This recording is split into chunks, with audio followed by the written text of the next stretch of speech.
বৃহস্পতিবার সন্ধ্যায় দলীয় কর্মীদের নিয়ে বাংলা মোটর কার্যালয়ে আসেন এনসিপির দক্ষিণাঞ্চলের মুখ্য সংগঠক হাসনাত আব্দুল্লাহ। সংগ্রহ করেন কুমিল্লা ৪ আসনের মনোনয়ন ফরম। বলেন, ভারতে বসে দেশকে অস্থিতিশীল করার চেষ্টা চালিয়ে যাচ্ছে কার্যক্রম নিষিদ্ধ আওয়ামী লীগের নেতাকর্মীরা। যে আগুন সন্ত্রাস গত 2 দিনে হয়েছে, আপনাদের কাছে কিন্তু স্পষ্ট হয়েছে গত 15 বছর কার আগুন সন্ত্রাস করেছে। তাদেরকেও জনমানুষ গণঅভ্যুত্থানের মধ্য দিয়ে প্রত্যাখ্যান করেছে।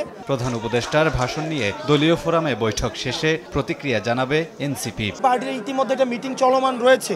আমি মিটিং থেকে এসেছি এবং এটার পরে আমি মিটিংয়ে যাব এবং ওই মিটিংয়ে আজকে জুলাই সনদের যে অর্ডার জারি করা হয়েছে সেই বিষয়ে চূড়ান্ত সিদ্ধান্ত আমার পার্টি ওখানে নেবে।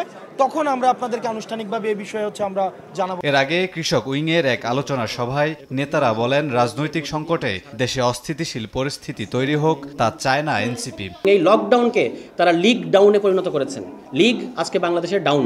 এই যে চোরাগোপ্তা হামলা, নাশকতা, আগুন সন্ত্রাস এবং এই গান পাউডার দিয়ে বাসের মধ্যে আগুন দিয়ে মানুষকে হত্যা করে তারা আবারও বাংলাদেশের ক্ষমতায় আসতে পারবে বা বাংলাদেশকে একটা বিপদে ফেলতে পারবে, তারা আসলে দিবাস্বপ্ন দেখছে। দুই দলের নিজেদের মধ্যে অনৈক্য সৃষ্টি করার কারণেই আজকে আওয়ামী লীগ মাঠে নামার সুযোগ পাচ্ছে।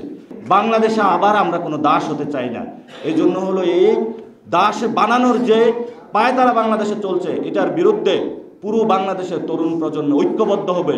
আর এই রাজনীতি আমরা এনসিপি করতেছি। দেশে অরাজকতা সৃষ্টির পেছনে কার্যক্রম নিষিদ্ধ আওয়ামী লীগের ব্যবসায়ীদের অর্থায়ন রয়েছে বলে অভিযোগ নেতাদের। মুসলিম লীগ ছিল। কামরুল হাসান, সময় সংবাদ, ঢাকা।